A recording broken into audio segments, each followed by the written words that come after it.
नमस्कार. तुम्ही पाहत आहात MHB मराठी न्यूज. महाराष्ट्रातील आणि देशातील प्रत्येक मोठी आणि महत्त्वाची बातमी सगळ्यात आधी पाहण्यासाठी आत्ताच आमच्या चॅनलला सबस्क्राइब करा आणि बेल आयकॉन नक्की दाबा.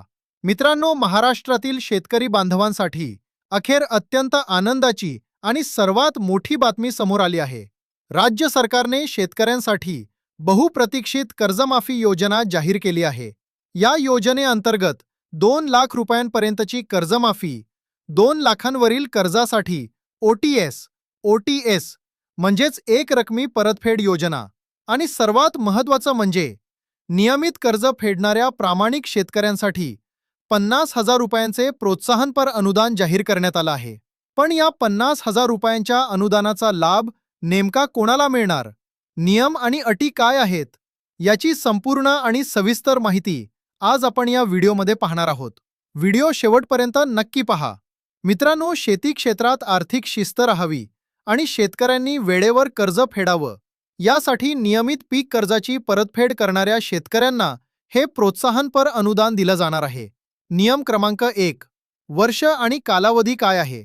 या योजनेचा लाभ मिळवण्यासाठी शेतकरी बांधवांनी 2022 ते 23, 2023 ते 24 आणि 2024 ते 25 या आर्थिक वर्षांमध्ये पीक कर्ज घेतलेलं असावं.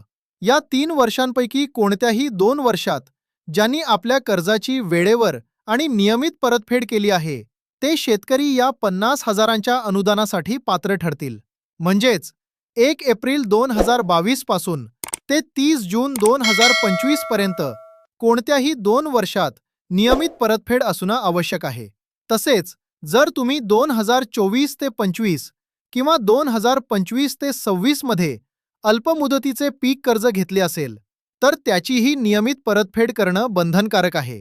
समजा एखाद्या शेतकऱ्याने 2025 ते 26 मध्ये कर्ज घेतले आहे तर त्याला 30 जून 2026 पूर्वी ते फेडावे लागेल, तरच त्याला हा लाभ मिळेल.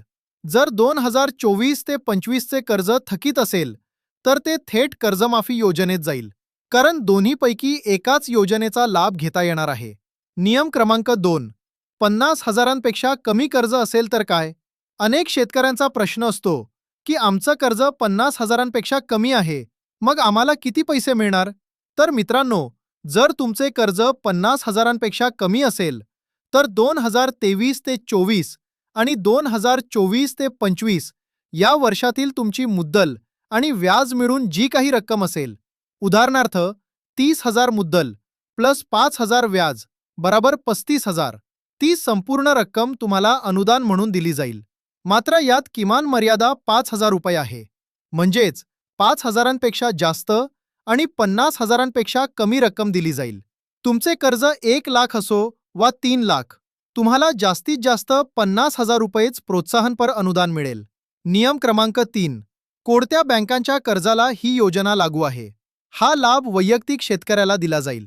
राष्ट्रीयकृत बँका, खाजगी बँका, ग्रामीण बँका, जिल्हा मध्यवर्ती सहकारी बँका DCCB आणि प्राथमिक कृषी पतपुरवठा संस्था, विविध कार्यकारी सोसायट्या यांच्याकडून घेतलेल्या पीक कर्जाला ही योजना लागू असेल. लाभ मिळवण्यासाठी शेतकऱ्याचे आधार प्रमाणीकरण EKYC आणि फार्मर ID असणं अनिवार्य आहे. अपवाद: कोणाला लाभ मिळणार नाही.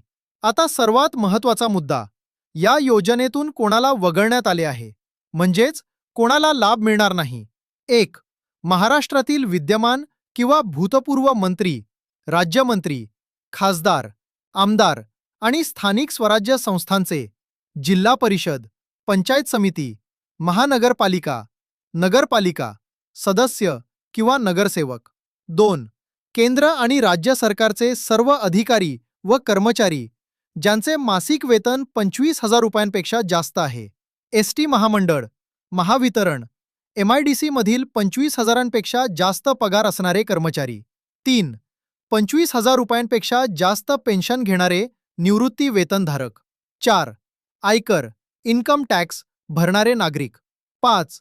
साखर कारखाने, सूत गिरण्या, कृषी उत्पन्न बाजार समित्या, दूध संघ आणि सहकारी बँकांचे संचालक मंडळ, अध्यक्ष, उपाध्यक्ष आणि 25,000पेक्षा जास्त पगार असलेले अधिकारी कर्मचारी.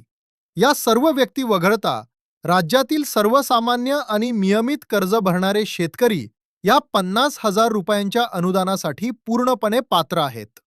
तर शेतकरी बंधूंनो, नियमित कर्ज भरणारे शेतकरी आणि 2 लाखांवरील कर्जासाठीची OTS योजना याबद्दलची ही अत्यंत महत्त्वाची माहिती होती. या योजनेबद्दल किंवा कर्जमाफीबद्दल तुमच्या मनात काही प्रश्न असतील तर आम्हाला कमेंट करून नक्की विचारा. आम्ही त्यावरही माहिती देण्याचा प्रयत्न करू. जास्तीत जास्त शेतकरी मित्रांपर्यंत शेअर करा आणि तुमच्या हक्काच्या MHB मराठी न्यूज चॅनलला सबस्क्राईब करायला विसरू नका. पाहत रहा MHB मराठी न्यूज. धन्यवाद. जय शिवराय.